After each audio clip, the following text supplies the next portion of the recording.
ওনার প্রেমে পড়িয়া দাঁড়ি রাখি কলেজে গেছি, কত টিটকারি ফাইজলামি সহ্য করছি, কিন্তু ওনার প্রেমে পড়িয়া দাড়ির মধ্যে পোষ লাগাই নাই। দাড়ি রাখার স্ত্রী চলিয়া গেছে, কিন্তু ওনার প্রেমে পড়িয়া স্ত্রীর প্রেম বাদ দিয়া দিছে, দাড়ির মধ্যে পোষ লাগাই নাই। ওনার পোশাক পরিয়া কলেজ ইউনিভার্সিটি যাওয়ার কারণে কত মৌলবাদী, কত টেরোরিস্ট, কত টেরোরিজম, কত গালি, কত টিটকারি সহ্য করছে, কিন্তু ওনার প্রেমে পড়িয়া ওনার পোশাক ছাড়ি নাই। ওনার মহাব্বতে পড়ে ওনার দল করতে গিয়া কত লাঞ্ছিত হয়েছে, অপমানিত হয়েছে, কিন্তু ওনার প্রেমে পড়ে ওনার দল ছাড়ি নাই। ওনার নীতি আদর্শ বাস্তবায়ন করতে গিয়া কত ঘাম ঝরাইছে, রক্ত ঝরাইছে, কিন্তু ওনার আদর্শ, ওনার নীতি আমি ছাড়ি নাই। ওনাকে নেতা মানতে গিয়া জীবনটাকে ধ্বংস করিয়া ফেলাইছে, কিন্তু ওনার নেতৃত্বের বাইরে কাউকে নেতা মানি নাই। ও যে আমার নবী জনাব মুহাম্মদ রাসূলুল্লাহ সাল্লাল্লাহু আলাইহি ওয়াসাল্লাম, আমার মাওলা ডাক দিয়ে বলে, সাদাকাত দি, আমার বান্দা সত্য কথা বলছে। ওয়াফরুজুল ফরাশ মিনাল জান্নাহ ওয়াল বিসু মিনাল জান্নাহ, এ ফেরেশতা আমার বান্দা বান্দির গায়ের মধ্যে জান্নাতের পোশাক লাগাইয়া দে, জান্নাতের বিছানা বিছাইয়া দে, জান্নাতের নাজ নিয়ামতের গোটা কবরটাকে ভরিয়া দে। আল্লাহ তুমি কবুল করিয়া নাও। কিয়ামতের ময়দানে আল্লাহ পাকের বান্দা বান্দি উঠবে, নবী আলাইহিস সালাতু ওয়াস সালাম নিজের হাতে হাউজে কাউসারের পানি পান করায়া দিবে। বুখারীর মধ্যে রওয়ায়াত আছে, মান শারিবা লাম ইয়াতমা বাদা, যেই ব্যক্তি এক পেয়ালা হাউজে কাউসারের পানি পান করবে 50,000 বছর মধ্যে আর কোনদিন পানি পয়সা লাগবে না। আল্লাহ তুমি কবুল করিয়া নাও। নবী আলাইহিস সালাতু ওয়াস সালাম ফরমান, বুখারীর মধ্যে রওয়ায়াত আছে, হে আমার উম্মতরা, কিয়ামতের ময়দানে তিন জায়গা আমাকে খোঁজ করিও। হাউজের কাছে খোঁজ করিও, মিজানের কাছে খোঁজ করিও, পুলসরাতের গোড়ায় খোঁজ করিও। নবী আলাইহিস সালাতু ওয়াস সালাম পাল্লার নিকটে দাঁড়ানো থাকবে, তার উম্মতদের ওজন দেয়া শুরু করবে। যখনই তার উম্মতে কোনো নেক বাদ দেয়া শুরু করবে, আমার নবী বলবে, ইয়া নবী, ইয়া আল্লাহ, এই নেকটাকে বাদ দিও না। ও কলেজে পড়ছে, নেক করার চেষ্টা করছে, ও মাদ্রাসায় পড়ার সুযোগ পায় না, নেক করার চেষ্টা করছে। এই ছাত্রের বাবা নামাজ পড়তো না, কিন্তু ছেলে হইয়া নামাজ কাজা করতো না। এই মেয়ে তো বোরখা পড়তো, কিন্তু ওর মা তো বোরখা পড়তো না। মাওলা হে যুবক দাঁড়িয়ে রাখছে, ওর দাদা বাবা দাঁড়িয়ে রাখে নাই। এই গরিব বেচারা এত গরিব হওয়া সত্ত্বেও এক লোকমা হারাম পেটের মধ্যে ঢুকায় নাই। এ ব্যক্তি এত অসুস্থ থাকা সত্ত্বেও তোমার ইবাদতের মধ্যে কোনো গাফলতি করে নাই। এরপরও দেখা যায় কিছু নেকের তো ঘাটতি রইয়াই গেছে, এই নেকটাকে তুমি বাদ দিও না। যখনই কোনো গুনাহ ওজন করা শুরু করবে, এমন নবী সুপারিশ করবে। বুখারীর মধ্যে রওয়ায়াত আছে, কিয়ামতের ময়দানে আল্লাহ পাক নবীকে বলবে, সাল তুতা ইশফা তুশাফা, এ আমার নবী, আপনি আমার কাছে চান, যা চাইবেন আমি দিয়া দেব। ইশফা তুশাফা, আপনি যে সুপারিশ করবেন, আপনার সুপারিশ আমি কবুল করব। আমার নবী তার উম্মতের ব্যাপারে সুপারিশ করবে, আমার নবী তার উম্মতের জন্য চাইবে, আর আমার মাওলা দিতেই থাকবে। কিয়ামতের ময়দানে নবী আলাইহিস সালাতু ওয়াস সালাম পুসরাতের কিনারায় দাঁড়ানো থাকবে। ওয়া ইন মিনকুম ইল্লা ওয়ারিদুহা কানা আলা রাব্বিকা হাক্কাম মাকদিয়া সুম্মা নুনাজ্জিল লাযিনা ইত্তাকাও ওয়া নাযারু যালিমিনা ফিহা জিসিয়া। 30,000 বছরের পুসরাত চুলের চেয়ে হচ্ছে কোন, তলোয়ারের চেয়ে ধার। হাদিসের মধ্যে আছে, একদল আল্লাহ পাকের বান্দা বান্দি ঈমান আমল এত মজবুত হবে, ওই 30,000 বছরের পুসরা এক সেকেন্ডের মধ্যে পাড়ি দিয়ে মাওলার জান্নাতে চলিয়া যাবে। আল্লাহ তুমি কবুল করিয়া নাও। যাদের ঈমান আমল একটু দুর্বল হবে, বাতাসের গতিতে পুসরাত পাড়ি দিয়া মাওলার জান্নাতে চলিয়া যাবে। কেউ ঘোড়ার গতিতে পুসরাত পাড়ি দিয়া চলিয়া যাবে, কেউ দৌড়াইয়া, কেউ হাঁটিয়া হাঁটিয়া পুসরাত পাড়ি দিয়া চলিয়া যাবে। হাদিসের মধ্যে আছে, এমন ব্যক্তি হবে যারা একবার ঘুরলাইয়া পড়বে, আবার উঠবে, আবার হাঁটবে, আবার পড়িয়া যাবে, আবার উঠবে, আবার হাঁটবে, এরকম করতে করতে কোন রকমের কি উপরে উঠিয়া যাবে।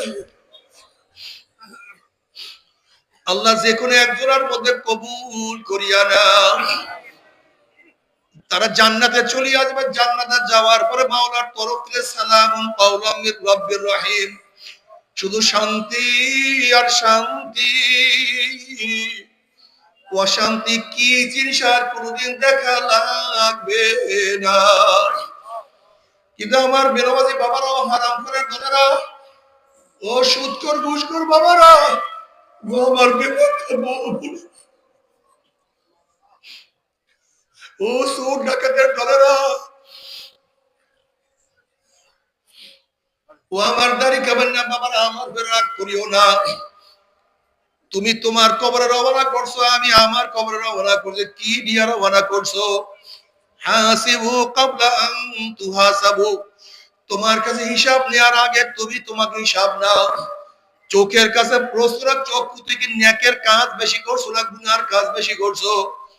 ওরে জবান, তুই কত নেক করছো, কত গুনাহ করছো? ওরে কান, তুই কত গুনার আওয়াজ শুনছো, কত নেকের আওয়াজ শুনছো? ওরে হাত, কত মদের পেয়ালা, গাঁজার কলগি, কত সিগারেট, কত ঘুষ, কত সুদ গ্রহণ করছো? ওরে হাত, কত চুরি করছো, কত ডাকাতি করছো? ওরে হাত, ওরে হাত, অন্যায় ভাবে কত মহিলার গায়ে হাত লাগাইছো? ওরে হাত, কত জুলুম করছো, কত খুন করছো, কত জুলুম অত্যাচার করছো? ওরে পাও, তুই কি নেকের দিকে বেশি হাঁটছো না গুনার দিকে বেশি হাঁটছো? গুনাহ যা করছো তওবা করতে পারছো কি পারো নাই? আবার তওবা যা করছো আমার মাওলায় মাফ করছি করে নাই। খবরদার, খবরদার, হিসাব নিকাশ না মিলাইয়া কেউ মাওলার কবরে যাইও না। নবী আলাইহিস সালাতু ওয়াস সালাম দেখাই বলো, মান হাজার রাজুল, যে ওই ব্যক্তিকে নাফরমান দেখবেন, নবীর মাথার সাথে নাফরমানের মাথার কোনো মিল নাই, নবীর চেহারার সাথে নাফরমানের চেহারার কোনো মিল নাই, নবীর দলের সাথে ওর দলের কোনো মিল নাই, নবীর নীতি আদর্শ সাথে ওর নীতি আদর্শের কোনো মিল নাই, নবীর সাথে ওর নেতার কোনো মিল নাই। ওমি নাফরমান বলবে, হা হা লাদরি, হা হা লাদরি, আমি ওনাকে চিনি না, ওনার সাথে আমার কোনো পরিচয় নাই, ওনার সাথে আমার কোনো সম্পর্ক নাই। এই কথা বলার সাথে সাথে আল্লাহ বলে, কাযাবা আদুল্লাহ, আমার দুশমন মিথ্যা কথা বলছে। হে কবরের মাটি চাপ দে। অমনি কবরের দুই পাশের মাটি এত দূরে চাপ মারবে, চাপের সাথে এক পাথরে হাঁটি আর এক পাথরে লাগাইয়া ফেলাইবে। হে ফেরেশতারা, কবরের মধ্যে আগুন ধরাইয়া দে। অমনি গোটা কবরটা আগুনে ভরিয়া যাবে। এ সব জড়াইয়া দাও। অমনি ৯৯টা সাপ নাফরমানকে প্যাঁচ মারবে। আল্লাহ, তুই আমাদের সবাইকে মাফ করিয়া দাও। আযাবুল কবরে হকুল, কবরে আযাব সত্য, কোনো সন্দেহ নাই। বাবারে, কত কবরের মধ্যে আগুন দেখা যায়, কত কবরের মধ্যে ধোঁয়া দেখা যায়, কত কবরের মধ্যে ১ বছর, ১০০ বছর, ১০০০ বছর পরে লাশ, কাপড়ের কাপড় সহ লাশ তাজা পাওয়া যায়। এরপর কি তোমার বুঝে আসবে না? এরপরে তুমি মাওলার পথ ধরবা। আল্লাহ, আল্লাহ, তুই আমাদের সবাইকে মাফ করিয়া দাও। এরপরে কিয়ামতের ময়দান, কিয়ামতের ময়দান কত মারাত্মক, কত কঠিন হবে আল্লাহ পাক ছাড়া কেউ জানে না। আম্মা জানা আয়েশা সিদ্দিকা রাদিয়াল্লাহু আনহার উরুর উপরে, রানের উপরে মাথা দিয়া আল্লাহ নবী আরাম করতেছিলেন। আম্মা জানা আয়েশা সিদ্দিকা রাদিয়াল্লাহু আনহা কিয়ামতের চিন্তা করার জার জার করে কান্না শুরু করছে। নবী আলাইহিস সালাতু চেহারা মোবারকের আম্মা জানের চোখের পানি পড়িয়া গেছে। নবী আলাইহিস সালাতু চক্ষু মেললেন, দেখেন আয়েশা কান্দে, চেহারা লাল হয়ে গেছে, পরিবর্তন হয়ে গেছে। নবী বললেন, আয়েশা তুমি কেন কাঁদো? তোমার চেহারা কেন পরিবর্তন হয়ে গেছে? আম্মা জান বলে, ইয়া নবী আল্লাহ, ইয়া রাসূলুল্লাহ, যে কিয়ামতের ময়দানে ইয়াউমা ইয়াফিরুল মারউ মিন আখিহি ওয়া উম্মিহি ওয়া আবিহি ওয়া সাহিবাতিহি ওয়া বানিহি, যেই দিন কেউ কেউ পরিচয় দেবেন, আপনি কি আমার পরিচয় দেবেন না? আপনি কি আমাদের পরিচয় দিবেন না? নবী আলাইহিস সালাতু ওয়াস সালাম, আয়েশা রে, ৩টা জায়গায় এমন হবে যখন প্রত্যেককে নিয়ে ব্যস্ত হয়ে যাবে। যখন আমল নামা উড়া শুরু করবে, প্রত্যেককে নিয়ে ব্যস্ত হইয়া যাবে। আমার আমল নামা ডাইনাতে পড়বে না, অন্য কোন ঘটনা ঘটিয়ে যাবে। যখন মিজানের কাছে যাবে, প্রত্যেকে নিয়ে ব্যস্ত হইয়া যাবে যে আমার নেকের পাল্লা ওজন হইয়া যায় না, গুনার পাল্লা ওজন হইয়া যায়। যখন পুসরাতের কিনারায় যাবে, প্রত্যেকে ব্যস্ত হইয়া যাবে এই পুসরাত পারি দিতে পারবো কি পারবো না। আল্লাহ তুমি আমাদের সবাইকে মাফ করিয়া দাও। গুনাহ খাতা মাফ না করাইয়া কাউকে কবরে নিও না।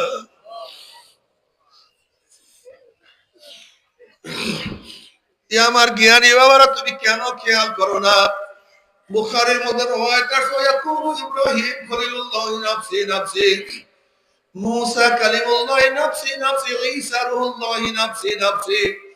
সমস্ত নবীরা বলবেন মাওলা আমাকে বাঁচাও, আমাকে বাঁচাও, আমাকে বাঁচাও।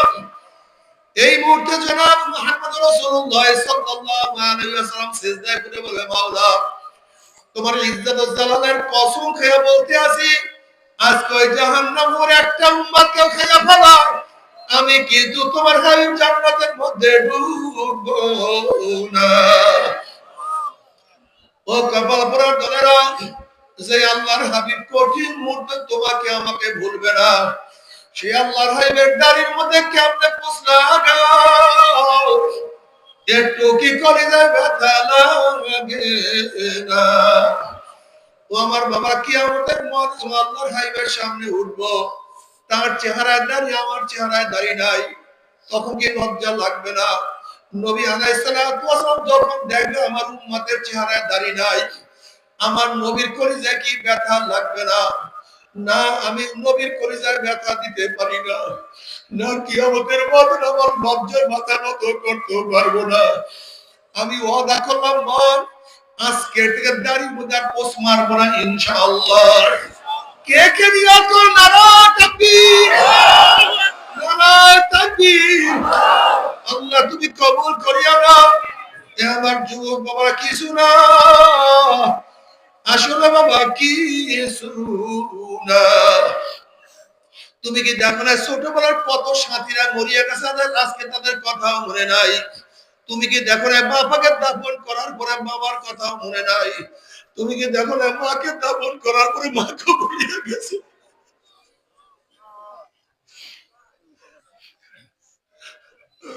दुनिया का दोस्ती मिसले कागज फूल है, जाहिरी में खुशनमा है, हकीकत में कुछ नहीं। বাবারে দুনিয়ার দোস্তি, দুনিয়ার মহব্বত বলে কিছু না রে বাবা। বাবারে তুমি যাকে যত মহব্বত করো, স্বার্থের খেলাপ করলে দেখবে সে তোমার বড় শত্রু হয়ে গেছে। যে স্ত্রীকে এত মহব্বত করো, স্বার্থের খেলাপ করলে দেখবে স্ত্রী চলিয়া গেছে। যে স্বামীকে এত মহব্বত করো, দেখবা স্বার্থের খেলাপ করলে স্বামী তোমাকে বিদায় দিয়ে দিছে।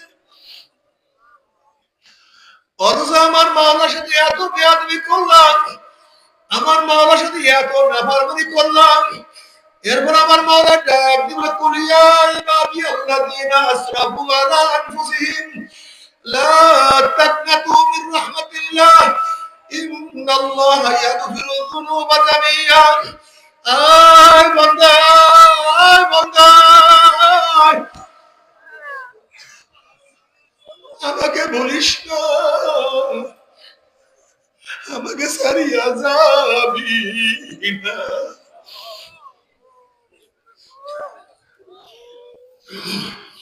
তুমি কি জানো বাবা, আমার মাওলা কত মেহেরবান, কত দয়াবান। শয়তান আল্লাহর কাছে কসম করছে, মাওলা হে, যে আদমের জন্য আমি চিরতরে জাহান্নামী হয়ে গেলাম, ওই আদম সন্তানকে আমি জাহান্নামে না নিয়ে ছাড়বো না। আমার মাওলা পাক ঘোষণা দিয়েছে, শয়তান, ও শয়তান, তুই যে আমার বান্দাকে হাঁকাইতে হাঁকাইতে জাহান্নামের কিনারায় নিয়ে যাও।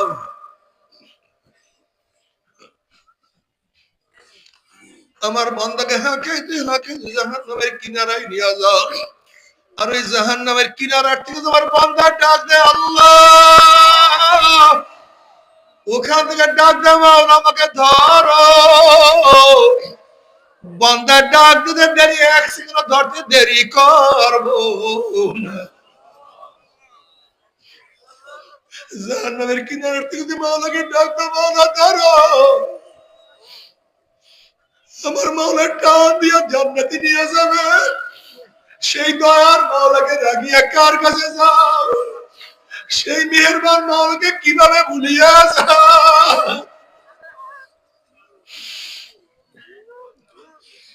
যে মাওলা সব কিছু দান করলেন, হাওয়া আমার মাওলার, বাতাস আমার মাওলার, পানি আমার মাওলার,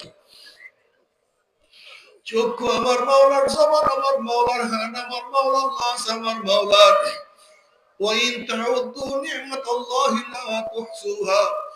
আমার মাওলার নিয়ামত এত নিয়ামত ভোগ করিয়া যারা আমার মাওলার হুকুম মানবা না,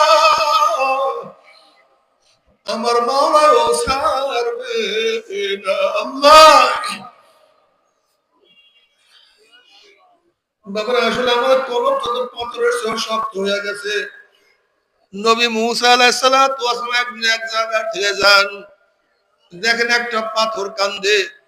নবী মুসা বলছে, পাথর তুই কেন কান্নাকাটি করতে আসো? পাথর বলছে, আল্লাহর নবী মুসা, আল্লাহ পাক জাহান্নামকে মানুষ এবং পাথর দিয়া জ্বালাইবে। ওয়াকুদুহান নাস ওয়াল হিজারা, ওই জাহান্নামের ভয় আমি কান্নাকাটি করতে আছি। আপনি আল্লাহর কাছে দোয়া করেন, মাওলা আমাকে maaf করিয়া দেয়। মুসা আলাইহিস সালাতু আল্লাহর কাছে দোয়া করলেন, মাওলা হে, একটা পাথর তোমার ভয়ে জাহান্নামের ভয়ে কাঁদে, তুমি তাকে maaf করিয়া দাও। আল্লাহ পাক বললেন, মুসা সুসংবাদ জানাইয়া দাও, আমি তাকে maaf করিয়া দিলাম। এই সুসংবাদ জানাইয়া মুসা আলাইহিস সালাতু ওয়াস সালাম সেখান থেকে চলিয়া গেলেন। অনেকদিন পরে সেখানে আসার পরে দেখে পাথর আবারও কান্দে। নবী মুসা বলেন, পাথর তুই কি আমার কথা বিশ্বাস করে নাই? মাওলা তোকে maaf করিয়া দিছে। পাথর বলছে, আল্লাহ নবী মুসা, নবীরা কোনোদিন মিথ্যা কথা বলতে পারে না। আল্লাহ আমাকে maaf করিয়ে যে বিশ্বাস করছি, তাহলে আবারও কেন কান্দো? এবার পাথর বলে, আল্লাহ নবী মুসা, যদি আমি না কান্দতাম, আমার দিকে আপনি লক্ষ্য করতেন না, আল্লাহর কাছে দোয়া করতেন না। আর আপনি দোয়া না করলে হয়তো মাওলা আমাকে মাফও করতো না। যেই কান্নার উসরায় মাওলা আমাকে মাফ করিয়া দিছে, ওই কান্না আমি আর কোনোদিন ছাড়বো না। আল্লাহ বাবারা, তোমার আমার কলম তো পাথরের চেয়েও শক্ত হয়ে গেছে।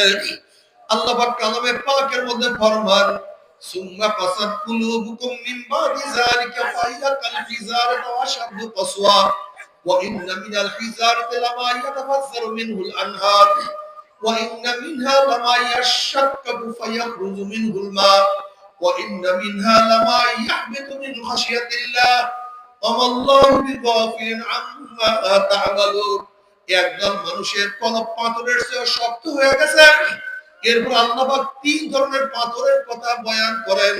এক ধরনের পাথর আমি মাওলার ভয়ে কানতে কানতে নহর জারি করিয়া ফেলাইছে।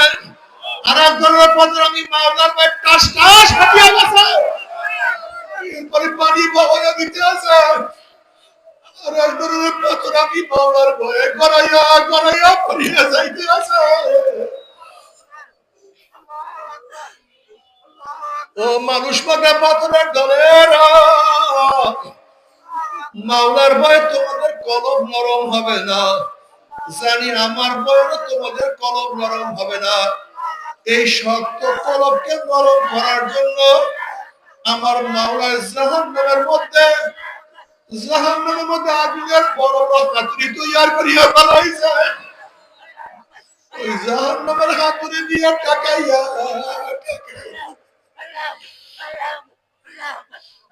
আমার মাওলা নরম না করিয়া ছাড়বে।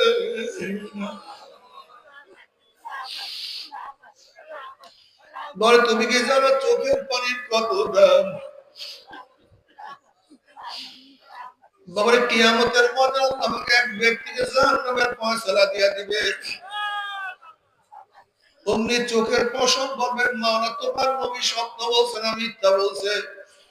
আল্লাহ পাক বলবে, আমার নবী যা বলছে সবই সত্য বলছে, মিথ্যা বলার তো প্রশ্নই হইতে পারে না। তখন চোখের পশম বলবে মাওলা তোমার নবীর ঘোষণা মান বাকা মিন খাশিয়াতিল্লাহি হারামাল্লাহু তিলকাল আইনা আলান নার। যে চক্ষু তোমার ভয়ে জাহান্নামে কাঁদবে সেই চোখের উপর জাহান্নাম হারাম করিয়া দিবা, এটা তোমার নবীর ঘোষণা। আমি চোখের পশম সাক্ষী দিতে আছি তোমার এই বন্দার নামাজে দাঁড়াইয়া কত কান্না কাঁদছে, রুকুতে দিয়া কত পানি ঝরাইছে, সেজদায় করিয়া কত মাটি ভিজাইছে, মুনাজাত করিয়া কান্দিয়া কত বুক ভাসাইছে, ওয়াজ নসিহতে বসে কান্দিয়া কত অস্থির হয়ে গেছে।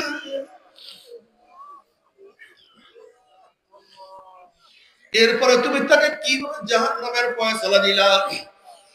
তুমি আমার মাওলা জিবরাইলকে বলে জিবরাইল গোটা কিয়ামতের ময়দান মানুষকে এলান করিয়া দে, জানাইয়া দে অমুকের ছেলে অমুককে আল্লাহ পাক রব্বুল আলামিন শুধুমাত্র চোখের একটা পশমের সাক্ষীর কারণে মাওলা মাফ করিয়া দিছে।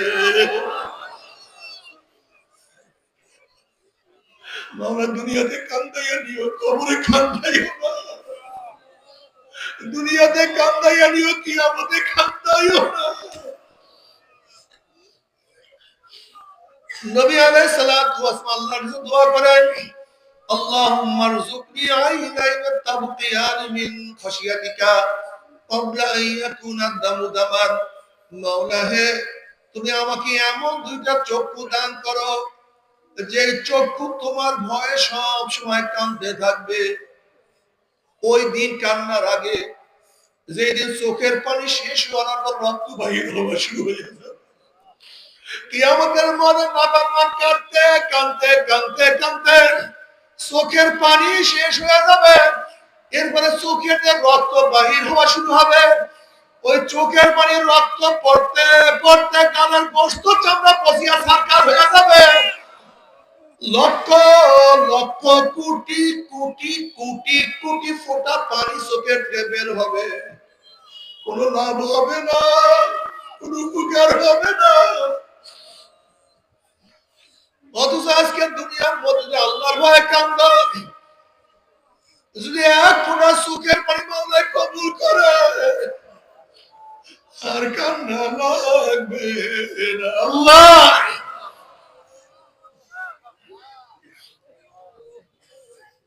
ও আমার বেনামাজি বাবারা, ও গুনাহগার বাবারা, আমরা যারা অপরাধ করি নাফরমানি করি আমাদের চোখে বেশি পানি থাকা উচিত ছিল, যেহেতু আমরা অপরাধী। কিন্তু তুমি কি দেখছো যারা নেকের কাজ বেশি করে তাদের চোখে পানি, আর আমরা যারা গুনাহগার আমাদের চোখে পানি নেই। কারণটা কি বাবা? কপাল পুড়িয়ে গেছে, আর কিছু না। কপাল পুড়িয়ে গেছে, আর কিছু না। আল্লাহ তুমি মাফ করিয়া দাও, তোমার ওলি না বানাইয়া কাউকে ডাক দিও না। আল্লাহ তোমার ওলি বানাইয়া বলো সবাইকে তোমার কাজ করলাম। বাবারা শোনো, আজকে শীতের সময় কত সুন্দর সুন্দর পোশাক পরবা, কত কোট, কত জ্যাকেট, কত জাম্পার, কত সোয়েটার মাওলা পাক জাহান্নামীদের জন্য পোশাক বানায়া বানাইছে। ওই পোশাক কোন সুতির পোশাক না, ওই জামা কোন উলের জামা নয়, কোট কোন উলের পশমির কোন কোট না। ওই জামাটা হবে জাহান্নামের আগুনের পোশাক। আল্লাহ পাক করিয়া দেয়, যখন জাহান্নামের আগুনের পোশাক পরে আনা হবে, জাহান্নামী দুই হাত দিয়ে পোশাক ছেড়ার চেষ্টা করবে, ছেড়তেও পারবে না, সহ্য করতে পারবে না। আল্লাহ আমাদের সবাইকে মাফ করিয়া দেয়, আমাদের নাম জাহান্নামের খাতা থেকে কাটিয়া দেয়।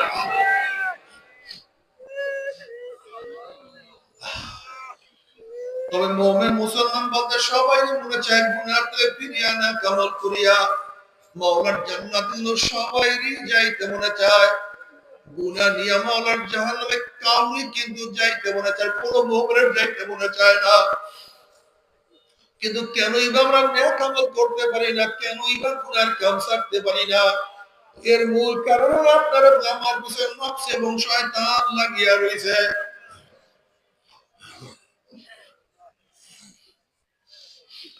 এই নফস এবং শয়তানের বাঁচার জন্য যে কোনো একজন হক্কানি আল্লাহর ওলির হাতে হাত দিতে হবে রে বাবা।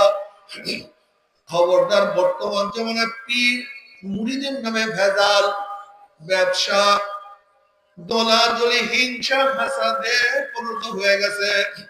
সমস্ত আল্লাহর ওলির একমত, যেই পীরের 5 জন মুরিদের মধ্যে কমপক্ষে 3 জনকে দেখবা আলহামদুলিল্লাহ সুন্নাত মাফিক আমলাত মজবুত হয়ে যাইতে আছে, গুনার কাম ছাড়তে আছে, নেকের আমল ধরতে আছে, কলব নরম হইয়া চোখে পানি আসতে আছে। বৃক্ষতর নাম কি, ফলের পরিচয় আমি চরমনায় বুঝি না।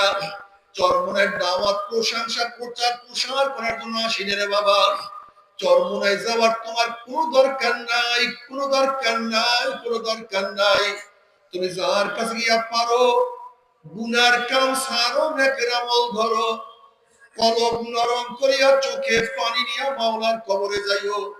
যেরকম দুনিয়ার ঘরে আগুন লাগলে পানি ছাড়া নিবানো যায় না, ঠিক তদ্রুপ তোমার এবং আমার গুনার দ্বারা যে জাহান্নামের আগুন জ্বলিয়া রয়েছে, চোখের পানি ও ছাড়া জাহান্নামের আগুন নিবানো সম্ভব না।